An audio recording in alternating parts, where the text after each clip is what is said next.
est-ce que le FC Barcelone peut être le grand clown de cette saison? C'est la question qu'on se pose aujourd'hui parce qu'ils vont affronter l'Atlético de Madrid. Alors oui, l'intro, elle est un peu méchante, mais je vais m'expliquer. Avant, abonnez-vous, lâchez un like, commentez, dites « Ouais, j'aime pas Abdou, il est toujours anti-Blaugrana ». Ne vous inquiétez pas, je suis un anti-Atlético aussi, ne vous inquiétez pas. Bref, avant que je vous présente mes joyeux lurons autour de moi, l'Atlético et le Barça vont s'affronter 3 fois en l'espace d'une semaine et demie, grosso modo, et factuellement, l'Atlético peut jouer le rôle du saboteur. Ils l'ont déjà fait en Coupe du Roi, est-ce qu'ils vont le faire en Liga? Est-ce qu'ils vont le faire en Ligue des Champions? J'ai trop de questions dans la tête, mais... heureusement pour ça, il y a mes 3 Blaugrana préférés. Mon plateau habituel, finalement, je suis dégoûté, mais c'est pas grave. Axel, comment ça va? Ça va le sourire et toi? On a connu mieux quand même. Imad, comment ça va? Ça va, tu vois, et toi t'es bien entouré aujourd'hui, t'as vu, on n'est pas sur un plateau, là on est plus proche et tout, les Blaugrana près de toi, là tu vas être bien content. On porte du gaz. Et toi, Stéphane, comment ça va? Ça va très bien. Franchement, on est au max. Voilà, comme vous pouvez le voir, une belle ambiance. Les gens se réjouissent du malheur du présentateur. On n'a jamais dit ça, c'est une dinguerie. Et tout, je suis très content que tu sois là. Bah oui, on est content d'être avec toi, nous. Je vois que vous jubilez et ça me dégoûte. Voilà. Oui. Wow. Rentrons directement dans le vif du sujet. Barcelona, Atlético de Madrid. Oula, j'ai bugué, c'est pas grave. Atlético de Madrid. Mais bon, de toute façon, on sait ce qu'ils font sur les ponts de Madrid, donc que je prononce bien le nom, le club ou pas. Mais enfin, bref. Axel, comment on sent cette triple confrontation finalement? Bah écoute, moi l'Atlético, j'avais quand même une belle appréhension avant cette saison, parce que quand même l'Atlético historiquement, ça faisait depuis 2021 qu'ils nous avaient pas battus. Il y avait beaucoup de victoires du Barça. Il y avait vraiment un ascendant psychologique, et j'ai l'impression qu'il y a un tournant qui a été fait dans cette Coupe du Roi à partir de ce 4-0. Où là, l'Atlético se dit, c'est possible de battre le FC Barcelone, et on a la méthode pour le faire. Là, ils l'ont déjà fait en Coupe du Roi, donc on dit qu'il y a peut-être un ascendant psychologique pour les prochaines confrontations qui vont avoir lieu en Liga et en Ligue des Champions. Et j'ai l'impression que l'Atlético a aussi un esprit où, dans cette fin de saison, dans cette last dance de Griezmann, on s'est tous regroupés et on est en mission pour justement réussir une grande saison pour la dernière de Griezmann, pour peut-être une des dernières saisons de Simeone. Et j'ai vraiment l'impression que toute l'équipe fait corps dans cette dernière ligne droite. Et dans cette dernière ligne droite, ils peuvent tout faire perdre au Barça. Donc j'ai un peu plus d'impréhension compte tenu de ces confrontations. Stéphane, Axel a dit que l'Atlético a peut-être trouvé la clé pour vous battre, finalement. Ça faisait 3 ans, même pas plus, ça faisait 5 ans que vous n'avez pas battu, depuis 2021. Du coup, je vais vous poser une question très simple. Est-ce qu'il n'est pas un peu lent-celet? D'habitude, ça va vite, non? Mais qu'est-ce qui me reste? Non, je rigole. Non, très sérieusement, l'Atlético, ils ont trouvé la clé pour vous battre en demi-finale aller, mais au retour, ils sont retombés dans leur travers et vous avez failli réussir votre remontada. Donc finalement, est-ce qu'il y a vraiment un ascendant psychologique qui a été pris, ou bien c'est juste une fois, ils ont pété une durite et ils ont pris la place du petit frère qui s'énerve et qui a un peu surpris le grand? Moi, je veux dire que l'Atlético plutôt a joué en fait son football, malheureusement, qui était encore une fois un football assez restreint offensivement. Ils sont venus avec les 4-0 de l'aller, ils se sont dit ça va suffire face au Barça. Barça qui a beaucoup mieux joué qu'à l'aller, c'est clair. Mais maintenant, l'Atlético franchement avait les armes qu'ils avaient à l'aller pour faire mal au retour. Ils les ont pas utilisées, ils ont fait petit bras et ils ont failli se brûler les ailes. J'ai envie de te dire que finalement, l'Atlético a toujours les armes, hein, parce que finalement la défense du Barça rassure pas forcément toujours aussi autant qu'on pourrait l'espérer. C'était beaucoup mieux qu'au match aller, c'est clair. Maintenant, est-ce que ça suffira toujours à gérer en fait les failles défensives qu'on a, surtout sur les côtés? C'est les latéraux qui me font peur, c'est les latéraux qui ont fait très peur et qui ont faibli au match aller, qui étaient Koundé et Baldé qui ne sont plus là du coup parce qu'ils ont blessé. Mais est-ce que les remplaçants numériques qui sont Cancelo et ça dépend Garcia ou Araujo, j'espère pas, qui pourront jouer, je sais pas ce que ça va donner. Est-ce que maintenant on aura la solution défensivement pour gérer Lookman ou le bon fils de Simeone pour sur le côté? Je ne sais pas. Ça me paraît un peu trop tôt pour avoir les éléments sur ça. Imad, je vais te lancer dans la partie un peu ingrate de la vidéo. On dit que t'es côté Atleti. C'est quoi les espoirs concrets que tu as sur cette triple confrontation? Et surtout, est-ce que tu te dis, je joue à fond le match en Liga pour les saboter, je joue à fond la qualif en LDC, je joue qu'un seul des 3 matchs, mais avec ce seul match, ça suffit à mon bonheur? Il faut que tu te mettes dans la peau du supporter colchonero. Du colchoneros. Non, je pense que l'Atlético va... Ils peuvent pas se dire le premier match là en Liga, en plus chez eux, qu'ils vont lever le pied. C'est pas possible. On l'a vu contre le Real Madrid, il y a eu un sursaut d'orgueil. Ils ont embêté le Real Madrid pendant tout le match. Ça a été un match vraiment coriace. Maintenant, ce que je pense, c'est que si jamais le Barça commence à prendre l'ascendant contre l'Atlético au Metropolitano en Liga, parce que le Barça doit gagner par rapport au championnat. Comme toujours, finalement. Ouais. Est-ce que l'Atlético va pas lever le pied à ce moment-là? C'est une possibilité parce que c'est dur. Franchement, c'est bourbier de jouer un match contre ton équipe, contre ton adversaire en championnat, et de les réaffronter en Ligue des Champions 3 jours après.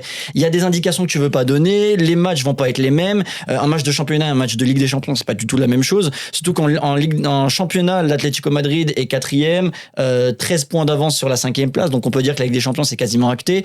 Ils sont aussi loin de la première place, donc le titre ils le jouent vraiment quasiment plus. Donc est-ce qu'ils vont pas jouer le match à fond de la Liga, sachant que derrière t'as la Ligue des Champions et qu'ils veulent aller la chercher, comme vous l'avez dit tout à l'heure, pour la last dance de Griezmann, parce que il y a encore une fois cette possibilité après, si tu vas en demi-finale, d'affronter possiblement Arsenal. Ils peuvent très bien faire quelque chose contre eux aussi. Donc, je pense que l'Atlético va tout donner sur ces matchs de Ligue des Champions. Au Metropolitano, ça reste quand même à domicile. Ils vont quand même vouloir taper fort. Mais je pense qu'à un moment, si le Barça mène, peut-être qu'ils ne jetteront pas toute leur énergie sur le match. Mais je vais rester avec toi. Est-ce que finalement, l'Atlético de Madrid n'est pas trop peu régulier pour espérer un résultat concret contre le FC Barcelone? Là, tu peux reprendre ton costume de Blaugrana. Est-ce qu'ils sont pas assez réguliers? Oui, c'est une possibilité aussi. On l'a vu toute cette saison, ils ont été capables de vous mettre 5 buts quand même au match aller en championnat, il faut pas l'oublier. Ça m'intéresse pas. Moi, ça m'intéresse. Et ensuite, ils ont perdu 3-2 là récemment en championnat. Donc oui, l'Atlético Madrid, c'est l'irrégularité. Les Barça Atlético, franchement, ils sont devenus très intéressants depuis qu'Hansi Flick à Barcelone. Même les matchs de l'année dernière, on se rappelle, il y a la remontada où le Barça perd 2-0 à Madrid et ça revient à 4-2 ensuite. Il y a eu le 4-4 à un moment. Enfin, c'est des matchs beaucoup moins chiants qu'on avait avant. Là, c'est des matchs vraiment beaucoup plus ouverts entre le Barça et l'Atlético. Donc, franchement, je pense que peu importe quel sera le résultat, je pense pas qu'on va avoir 3 matchs ennuyeux à regarder. Axel, je vais me retourner vers toi.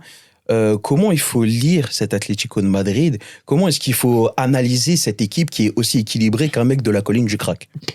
Wow. J'aime bien l'analogie.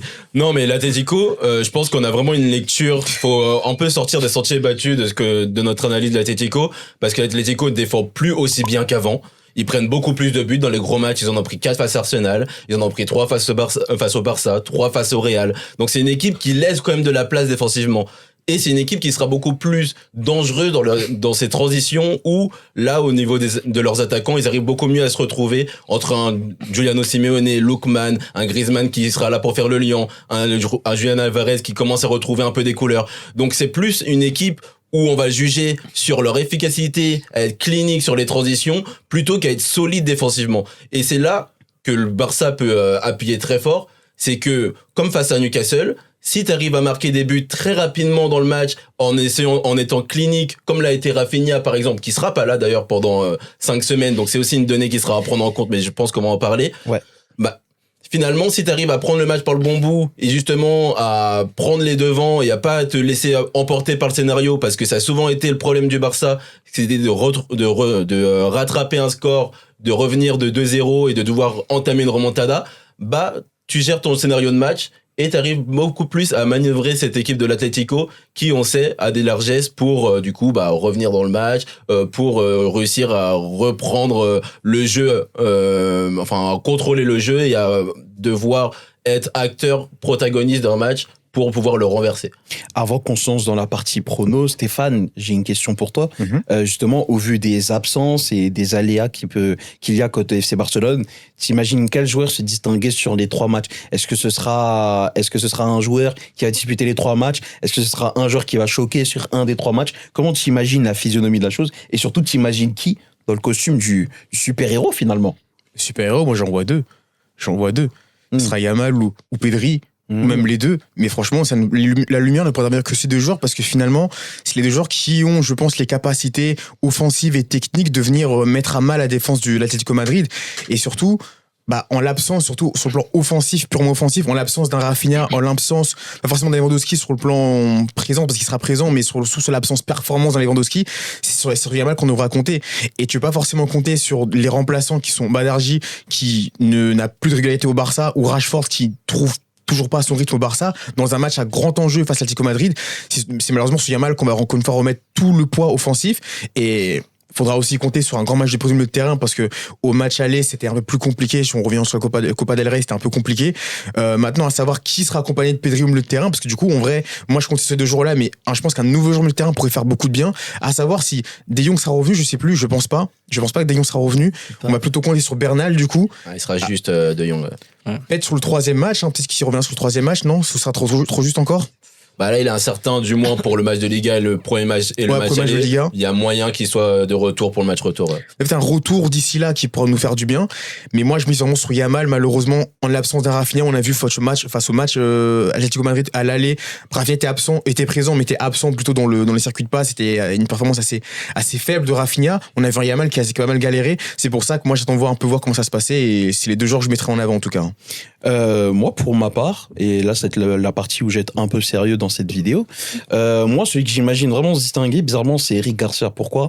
Parce que entre la nécessité de tenir les murs derrière et d'épauler Johan Garcia aussi, qui fait sa saison mine de rien, et le fait qu'aussi qu'il est capable de se montrer clutch, notamment sur coup de pied arrêté, je pense que finalement la clé de cette triple confrontation, c'est peut-être lui. En fin de compte, on sait que Pedri est attendu, on sait que Lamine Yamal est attendu, mais finalement, quand tu affrontes 3 fois le même adversaire en l'espace d'une semaine et demie, il faut trouver cet élément qui est capable de te sortir de la panade si tu l'es, ou au contraire qui est capable de te surprendre et auquel tu ne penserais pas forcément. Et pour moi, c'est entre guillemets le candidat idéal pour incarner ce rôle-là de surprise, capable de décocher une tête à un moment donné, ou même si de par séquence, tu le vois dépanner en 6 ou qu'il aborde des contre-attaques. Il y a plusieurs possibilités, mais c'est ce qui me fait dire que pour moi, Eric Garcia pourrait être vraiment ce joueur-là sur la double confrontation.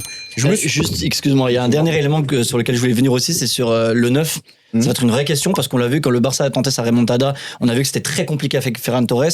On voit que Ferran Torres joue beaucoup plus en Liga, que Lewandowski joue beaucoup plus en Ligue des Champions. Est-ce que on va voir Ferran Torres samedi contre l'Atlético en Liga et Lewandowski en Ligue des Champions? Comment va être Lewandowski, lui qui vient de se faire éliminer avec la Pologne, qui participera pas à la Coupe du Monde pour sa dernière chance? Mentalement, on sait que ça va beaucoup l'affecter. Là, tu dois te remettre dans le bain avec 3 matchs contre l'Atlético. Est-ce qu'il va jouer les 3 matchs? Est-ce qu'il va jouer juste en Ligue des Champions? Est-ce qu'il va prendre le temps de se remettre? C'est une indication aussi qu'il faut prendre en compte pour le Barça dans cette confrontation contre l'Atlético. Très rapidement, Et t'avais pas Garcia, mais du coup, on parle aussi de Johan Garcia qui a pas forcément fait un très très bon match à l'aller face à l'Atlético. Fautif sur le premier but. Je pense qu'il serait très déterminant aussi parce que 3 matchs face à l'Atlético, faudra, je pense, être très solide défensivement sur les quelques actions qu'ils auront pour pas leur donner trop d'espoir. Après, justement, il a aussi eu le temps de se relancer entre guillemets. Exactement. Je pense pas que ça aura une réelle incidence. Si, mais du coup, un rôle capital. Messieurs, on va passer à l'instant Facteur X et prono. Vous allez me donner 2 pronos et 2 Facteur X. Celui pour le match en Liga et celui pour le match en milieu de semaine. Je commence avec toi, Axel. Du coup, pour le match en Liga d'abord. Et Metropolitano, premier match et deuxième match Camp Nou. Bon, le premier match, en Liga au Metropolitano, je pense qu'un Lamine Yamal qui revient d'une belle séquence en sélection peut être déterminant. Et surtout dans ce train quotidien qu'est la Liga, il est déterminant. Et en Ligue des Champions, je vois beaucoup un Cancelo, à la fois offensivement et défensivement, parce qu'il aura fort à faire avec Giuliano Simeone, et offensivement parce que justement il aura cette animation du couloir gauche qui, en l'absence de Rafinha, sera prépondérante. Donc Cancelo. Ouais. Il me faut les pronos sur les 2 matchs. Et les pronos en Liga, je vois un nul. Okay. Je vois un nul, un partout. Ouais. Je vois un nul, un partout, mais en Ligue des Champions, je nous vois nous imposer 3-1 et prendre une avance pour le match retour. Vous avez compris le système. Stéphane, rapidement, tes 2 pronos et tes 2 Facteurs X. Donc d'abord le match en Liga et ensuite le match en Ligue des Champions. Metropolitano, moi je veux une victoire du Barça sur un score de 2-0 avec un bon match de Pedri, parce que je vois pas forcément l'Atlético mettre autant d'énergie qu'en Ligue des Champions. Par contre, en Ligue des Champions, je vois un match beaucoup plus serré avec un score de 1 partout. Avec un Facteur X, je pense Johan Garcia qui sera peut-être beaucoup à faire lors de ce match-là. Donc Pedri, Facteur X, match en Liga et Johan Garcia pour le match avec des champions. Et toi, Emad? Moi, pour le match en Liga, je vois une victoire 2-1 du Barça. Je pense qu'à un moment, l'Atlético va un peu lâcher et le Barça va gagner. Je pense que le Facteur X, ce sera Pedri, parce que je pense qu'au milieu de terrain, il va falloir gérer et le côté défensif et le côté offensif. Contre l'Atlético en Ligue des Champions à Barcelone, moi aussi, j'avais pronostiqué 3-1 à la base, mais c'était avec Rafinha. Sans Rafinha, j'ai peur qu'on n'arrive pas à mettre les 3 buts, mais on reste optimiste. On est la note optimiste à chaque fois, donc on reste sur 3-1. Et le Facteur X, ce sera Yamal, grande soirée Ligue des Champions, au Camp Nou qui plus est, face à un Atlético Pochettino qui va peut-être un peu plus défendre. Je pense que celui qui doit avoir le costard de super-héros ce soir-là, c'est Yamal. Pour ma part, parce que je vais me mouiller aussi, je vous dirais sur le match en Liga, victoire 3-0 du FC Barcelone. Oui. Ils vont les massacrer, parce que de toute façon, l'Atlético ne sert à rien, très clairement. Par Factor X, Lamine Yamal, parce que c'est Lamine Yamal. Et par contre, en Ligue des Champions, au Camp Nou, j'imagine un partout. Et en Factor X, je vais partir sur Julián Alvarez. Ouais, Julián Alvarez. J'ai hésité avec Baena, mais ce sera pour ma part Julián Alvarez. Dans les commentaires, n'hésitez pas à nous donner du coup vos deux pronostics. Celui pour le match de ce week-end en Liga au Riader Metropolitano et ensuite en Ligue des Champions au Camp Nou. Et dites-nous ce que vous en pensez, les clés de compréhension, qui vous voyez se distinguer, tout ça, on vous lit. Ne vous inquiétez pas, il y aura un match retour et puis on s'attrape prochainement pour d'autres vidéos. Ciao la team!